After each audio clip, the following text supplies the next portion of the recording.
Okay, so we're off for another day. You know what? I was actually thinking about something. I almost want to call this podcast The Dark Side of Uranus. Like the planet, the dark side of Uranus. Let me know what you think. I thought it was pretty good.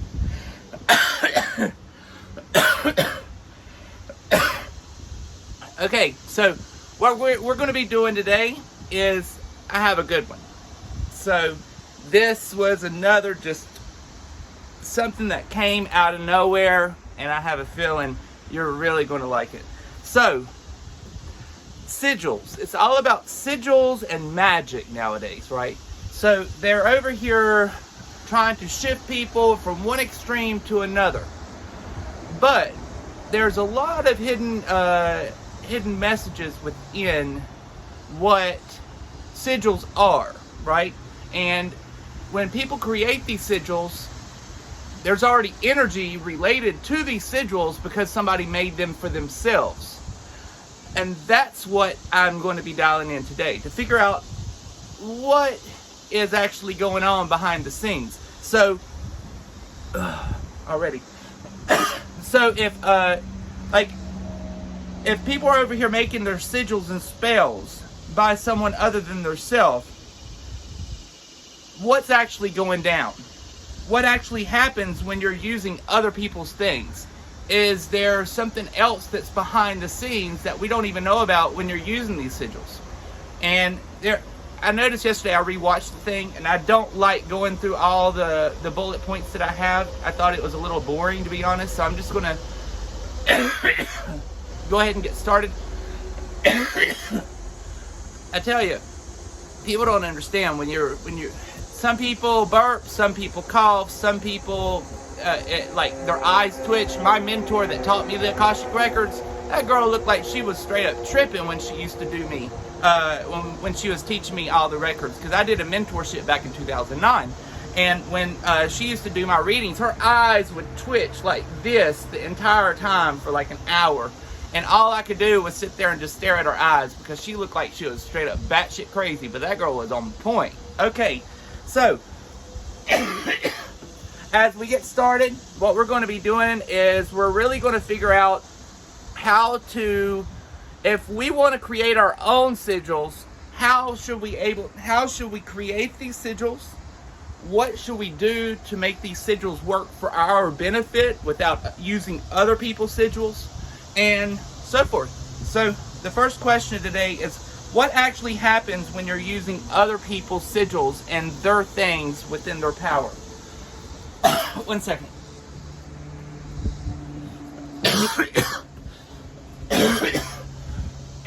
And as soon as I said that, I heard there is indebted. So instantly there is part of you that is over here trying to create a sigil, or if you read a book that has sigils in it, what you're doing is you're already giving energy to that person.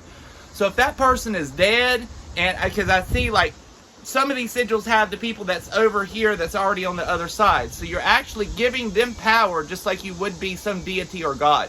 So they would, and if enough people use those sigils, those people will actually become like God, like the underlining dark gods, if you understand what I mean. So it'd be like the princes of Satan in a way. So if somebody is over here using these by somebody else created by them, are their taxes indebted to where somebody could possibly even get some type of like karmic debt that's still tied back? So there are certain underlying characters. It's showing that like when you ask for it, you could possibly be able to get what part of the sigils that you're asking for. But a lot of times the underlying characters of the sigils, we don't understand who this sigil is actually created, because a lot of times when sigils are created, they're created for a specific god, entity, or deity.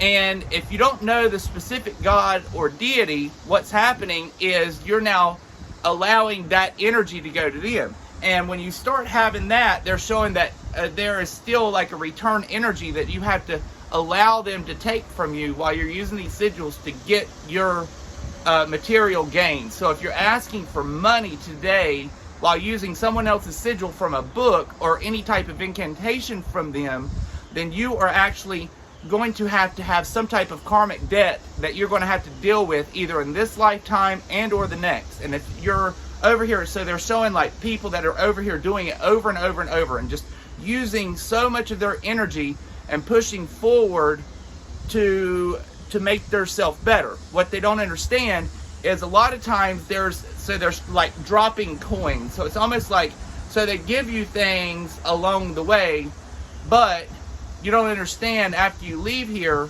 you're going to have to return to fix the karmic debt because you haven't quite understood the full intention behind what you're doing. Because a lot of people start new and then they just want to read and then they do these things, but they don't understand the whole aspect. So they're showing many different characters, and a lot of times these people are not just calling upon one. So I hear like three main conspirators that are up there, that these, like, what I would consider, if you're over here doing magic, spelt with a K, they normally are dealing with the darker entities, which in Hermetics, now Hermetics look at the darker entities as not bad and the good entities as not good. They look at everything as neutral. But the thing is what most people that are on a specific path are doing it to benefit themselves and fuck everybody else, okay? And then there's the other people that's over here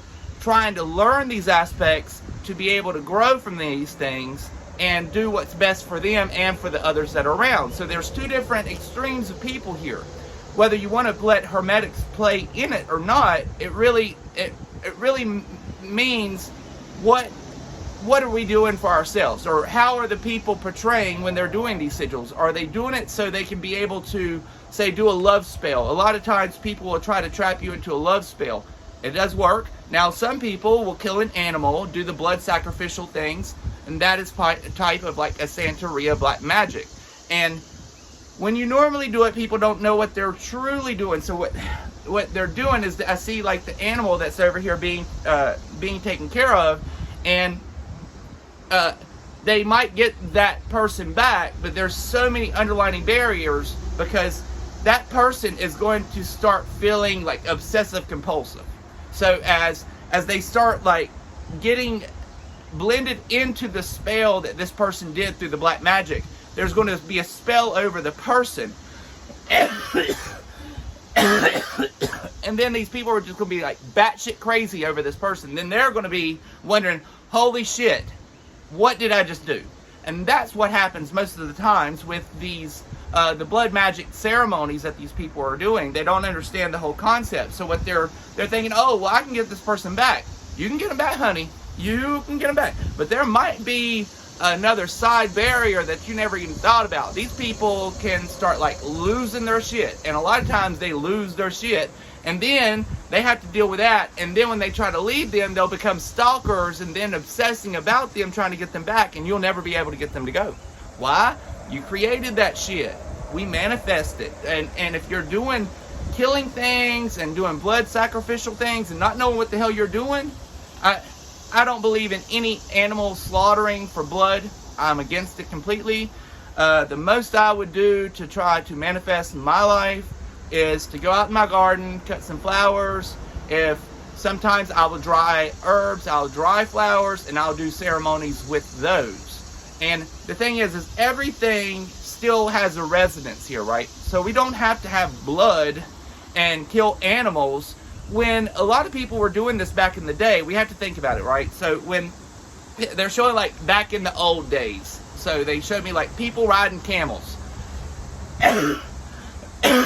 A lot of times when they're over here saying that they sacrificed an animal, now some people probably did sacrifice the animal for that specific god, but the thing is, a lot of times what they would do, they did not have what we have today. So they would have to go out, they would have to hunt the animal, they would have to slaughter the animal, and then they say, thanks God, if you get what I mean. Thanks God for my food, for my family. Thanks God for this or that. They aren't over here just going to a slaughter, going and getting an animal and literally slaughtering it, not using the meat, not using this, not using that. Now, Santeria in the third world countries, they do. But there's some weird ass shit, because they can be able to put rituals on like chicken feet and stuff like that, and then hang it out of a tree, and then put forks in the yard. And if you see forks in your yard upside down, you better be ready, because shit's about to go down. I've seen it, I've heard about it, and it's one thing people's like, if I ever see that in my house, I'm the hell out, because that is like some wicked ass shit. Okay.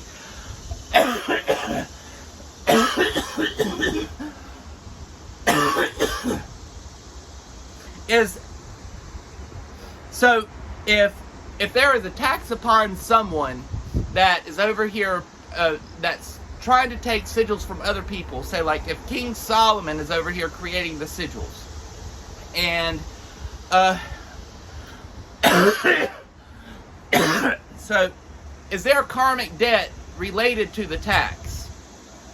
Yes. So, and it could take lineages. So it might not even be you getting karmic debt related to stuff that like the sigils that King Solomon was doing, but it would actually be lineages, so you could ruin your lineages down the street. So, say the next generation, because say if, okay, well, I probably shouldn't say that one because it might make them angry. So I know this one person, right? Let's just clear it up like that. So I know this one person.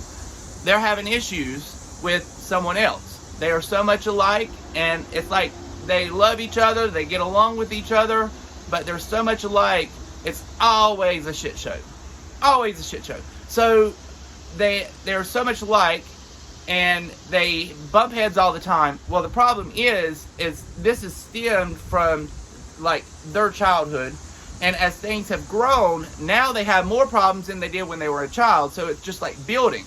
Well, then one day I was seeing that the shit that they're over here doing now is so built up and at rage, it's now overflowing into the siblings or the people of the family outside of themselves, and then these people are now having to deal with karmic flaws that somebody else has actually been creating because they don't know how to fix it. And so that's sort of kind of how it can work. So like if say the person has the karmic ties to the sigil, say of like King Solomon or some of Moses' stuff, that's some dark ass shit too. Not all, some. But when you're over here dealing with these things, they're showing me like lineages to where, okay, so if you don't quite try to clear up what you did wrong, you'll pass on, even though you'll still have to come back. Your cycle might not be up for a while. If we're the divine minds, our cycles we just don't pop right back into a soul. It takes a while because time doesn't really exist in the heavenly realm. So we have to understand the problems, and then we go through the high rise. And the high rise is like purgatory in a religion, but everybody goes through it. And then after you understand your problems, then you go to the heavenly realms. And then if you still have problems and you want to evolve even more, we come back to this place again, right? So to try to fix it. Now, the thing is in the meantime, if, say, I was to die today, I was that person that's over here with all this bullshit going down, and then the karmic debt is now overflowing, my karmic debt would be overflowing onto siblings, then that would be disconnected by me through, and then what was left over, they're still going to have to play with, if you get what I mean. So the stuff that's overflowing now, that's dealing with the other lineages, they're still going to have to deal with it, even if I'm dead, and I have to come back and still fix what I did, if you get what I mean. So it's like astral threads in a way. So there's astral threads linking us to certain people, and then a lot of times, like if we pass on today, a lot of times we'll come back in groups. So maybe my last life, my great aunt was probably my mother, because she's like a mother figure in my life this time, if you get what I mean. So a lot of these people that you might see and you just feel love for immediately, or you feel like you've known them forever, you've known them in your last life. You probably was a sibling, or you was in a love life, and it could have been a lot more going down than what we actually understand. some people that I've read, I didn't even know the linkage between them, and I was like, I see you as brothers with such and such. Kind of find out they knew each other, but one lives on the other side of the country. Who knew? I didn't know. I was just referred, and I had no idea who the people were. So let's keep going.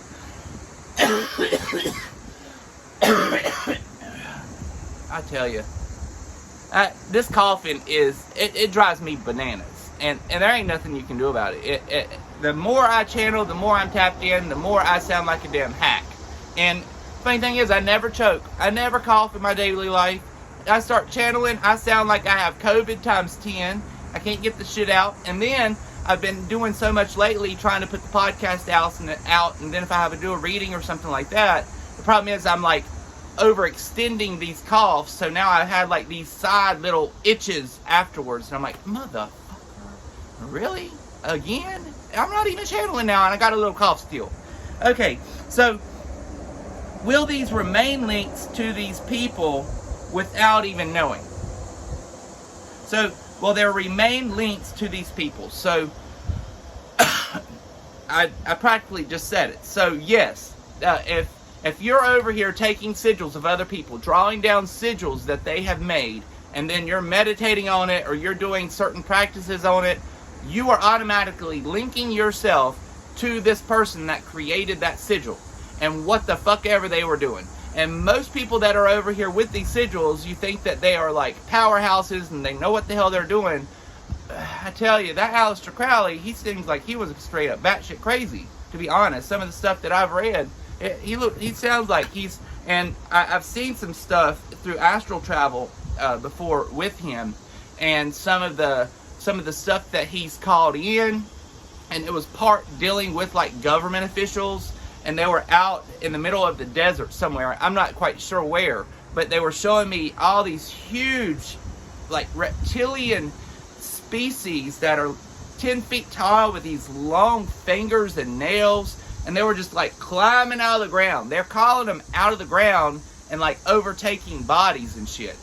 They were into some weird shit, and that's where people go wrong, because they think, oh, he knows he can speak, he can be able to communicate. Who's he communicating to?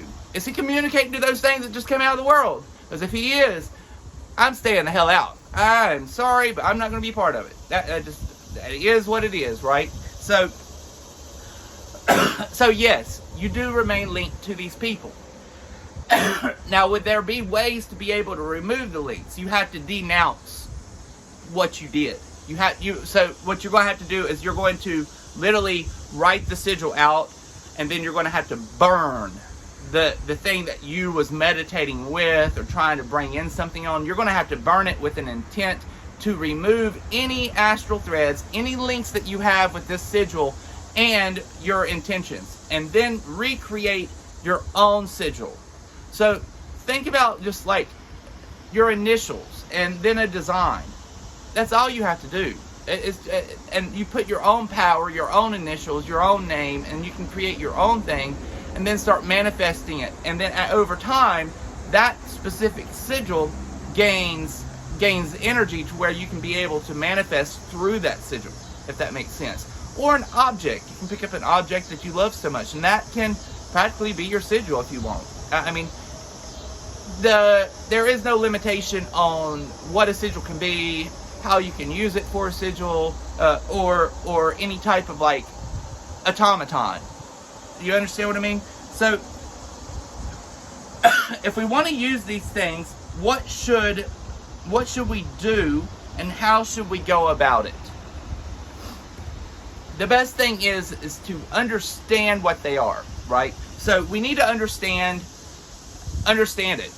We can read it, we can study it, but we need to understand it for what it is. We need to understand them for who they are, what they were doing, and what they were studying, and really understand the lineages of these people, of what they were calling upon. Because not all the times do we understand the true person or the true deity that they're calling upon.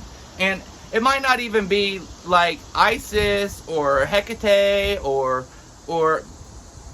that they're the same. The thing is, they just changed the name to make you think. It's like the Statue of Liberty today. That's Isis. That's Hecate. That and actually in the older terms, that was like Lilith, which Lilith is actually like Lucifer. They just changed the name. So, but in old terms, Lucifer didn't even exist. It was only Satan. So Lucifer is actually a new term that is just like a modern day term that never even really existed. So, what is he? Good question. I just thought about that.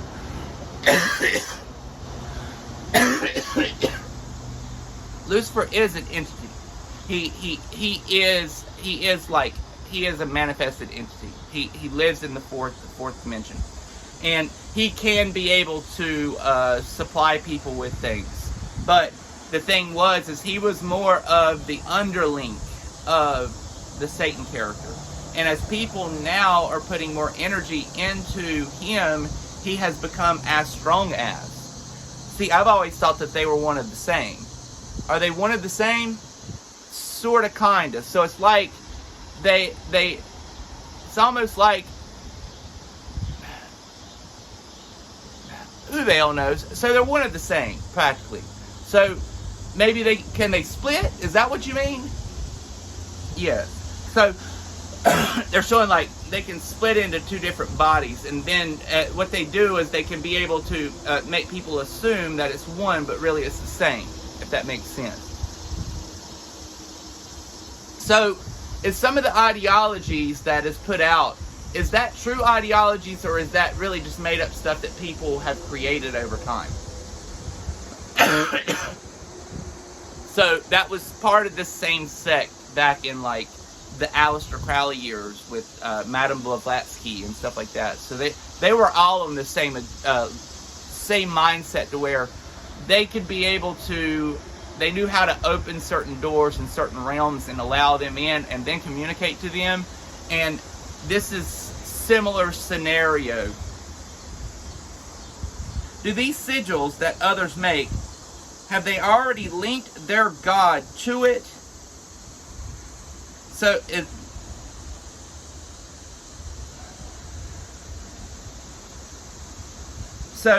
it doesn't matter, yes, but the thing is some people that are over here creating sigils don't believe in God at all. So that's why I just heard. But the majority of these, yes. But the thing is it might not even be a God. It is more of like an entity that they've heard of, or that they've met somehow. And so it's like they call in, and then they've met these entities. So these sigils are created for these entities, and then these entities over time are able to then leech onto the body and use them, and then they will allow them to gain, if you understand what I mean. So it's almost like they're going to be the automatons for the thing that they called upon, even though they didn't even know that they were going to do it. So it's now this isn't overnight. I wouldn't. So it's like over time, these people are going to gain steam and gain energy, and what they're going to do is they are going to. Lord, I'm sweating again. It's. I tell you, we in the dog days of thermo up in here. So what a lot of times is we're over here assuming things when we don't really understand the whole thing. And it's showing like the field of the fourth dimension, and they're showing like all these beings, and then there's all these other beings, and then there's all these other beings. So it's like multiple layers of these entities that are able to be called upon, right?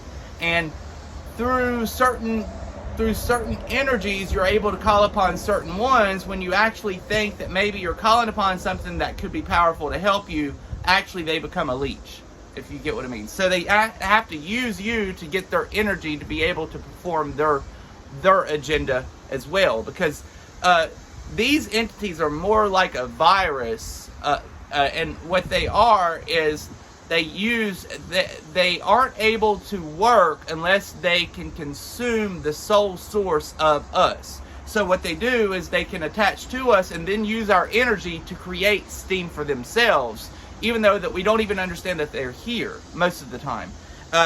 And say, just like, okay, so there was a child that I've been seeing over in the tree, and what's funny is this child lately has been just popping up. And a lot of times, ever since I dealt with that demon quite a few years ago, I'm a little sketchy when it comes to little babies, right? Or children, because a lot of times demons, what they'll do is they're going to make you assume that they are good, so they're going to put it into a baby form, and then we're going to assume that they're okay because they're little children. So I kept seeing that shithead over in the tree for a while, and I kept noticing him, and I wouldn't talk to him. And I would walk the dogs around my pond and just do my thing. And finally, one day, I was doing something, and he reached out, and then he was not reaching for me, but reached out to like communicate.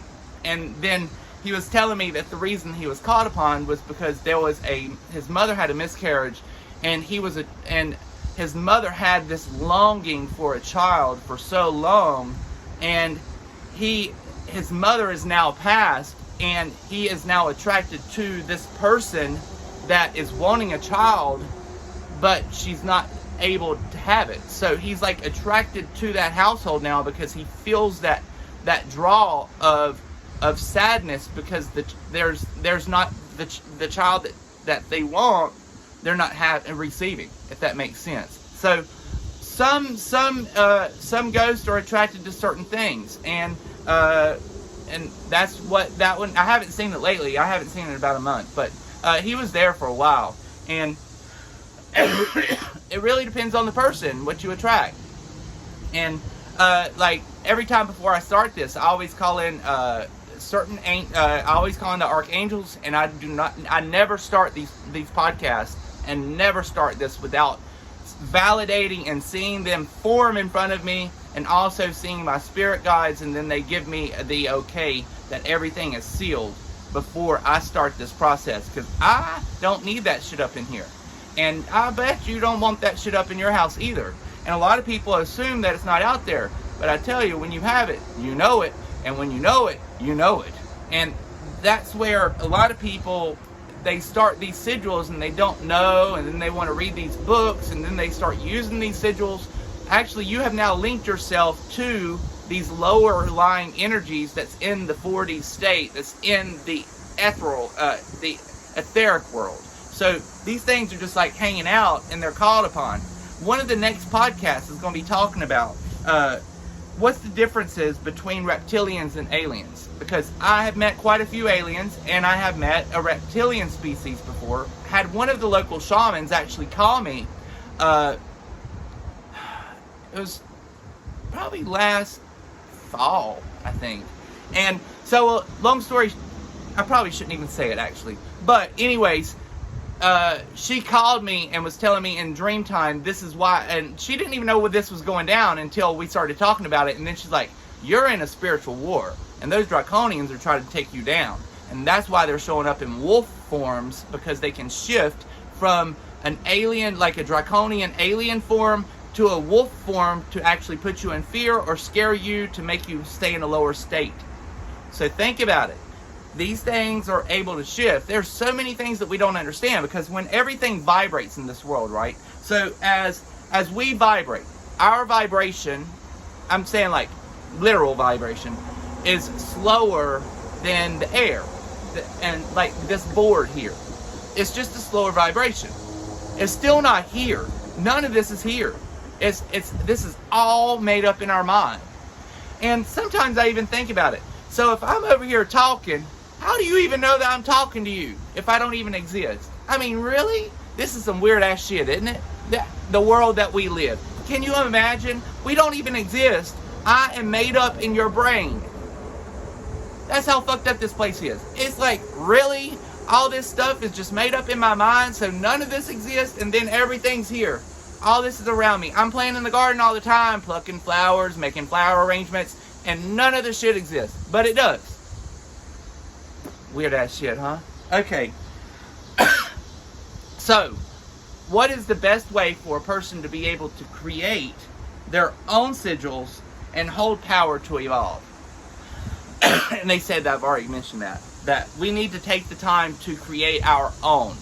And when you're creating the own, keep the intention on what you want. So like if you want to have a child, or if you want to have prosperity in life, you start creating a certain symbol, and then every day you go meditate on that symbol, or just maybe even place a dime on that symbol if you want prosperity. Or put a golden necklace around that symbol for prosperity, because gold is like the reason they mainly started this whole species of people. They wanted gold for some reasons. The Anunnakis did, but who knows? I don't know. I just read a lot. So that's why I'm doing these podcasts. So I have questions sometimes, and a lot of times I will have these questions and I'll just pop in and I'll do myself. And I keep thinking, the thing is, I bet there's a lot of people, because I know a lot of people that's interested in what I do and interested in what I say. And I mean, this is what I get. And so I'm just giving it to you straight up, what I would receive myself and be able to speak to somebody. You're getting it firsthand. And that's the reason I started this, because a lot of people don't understand the field that I work in.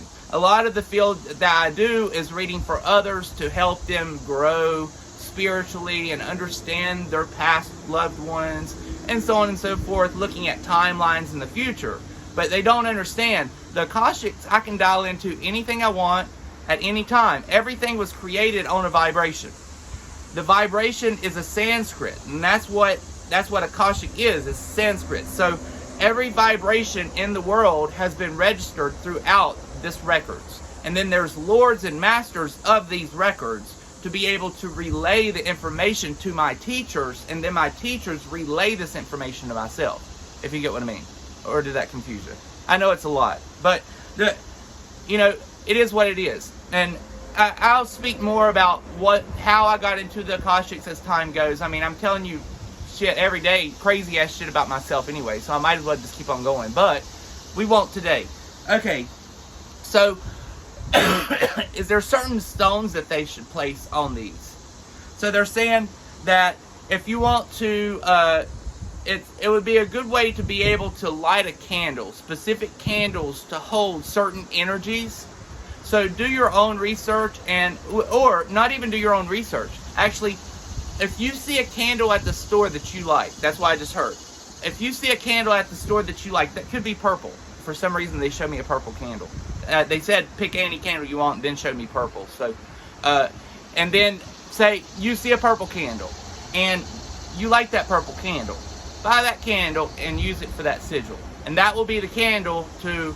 Because when you light that candle, you light the candle with intentions to be able to directly connect with the prime candidate to be able to manifest what you want through the sigil, if that makes sense. Okay, I'm off. I have a big day today, and I'm going to try to pop on, and I have some cool ass shit, y'all. It's just. I have been getting these things. I tell you, when you in the flow, you in the flow. And this bitch has been in the flow. Bye, boo.